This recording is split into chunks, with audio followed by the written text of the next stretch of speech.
I got a story for you. Once upon a time, there was a guy in my hometown who thought he could kick my ass as an artist. He came to one of my art shows, well, it was actually a community art show, and proceeded to tell me how bad my work was, right to my face. You know, what a jackass. So I looked into his work, and at best, his stuff was probably at a fifth grade level, but he had got some mural work around town, and I just came from his latest mural. I'm not going to show it to you because somehow I'll get back to him, but it was horrible. It was Snuffleupagus and some other crap on the side of a museum building, and I think it looked absolutely hideous. Now, I'm not saying I'm fantastic or anything, but I think my stuff's pretty good. I've never done a mural in my life, and I really don't want to do murals. It's not my kind of thing. But, you know, artists compete, I guess, and he was competing against me.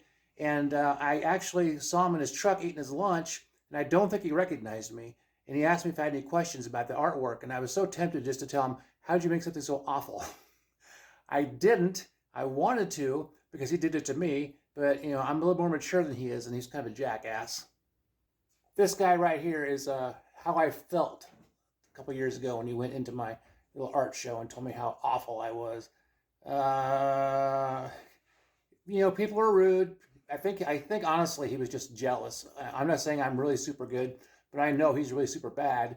But somehow he keeps getting mural work. And we stopped by another one of his murals. It was on the side of a automotive repair shop, and oh my God, it was just hideous. The composition was so horrible. It was dark and muddy, and it was just garbage. But you know, he's the known as the art guy in town. Now I'm not the art guy in town. I'm more on the web. He might be as well, but I don't take my stuff like this and put it on the sides of buildings, and I wouldn't anyway. So I'm not interested in murals. I have a big history in cartooning. I learned how to draw from Mad Magazine back when I was a kid. I like doing this kind of work, but it was so funny because I actually ran into him today. I don't think he recognized me. I'm surprised he didn't. You know, my back was facing to him as I was staring at this gigantic monstrosity of a mural of this big mammoth that looked like something from Sesame Street.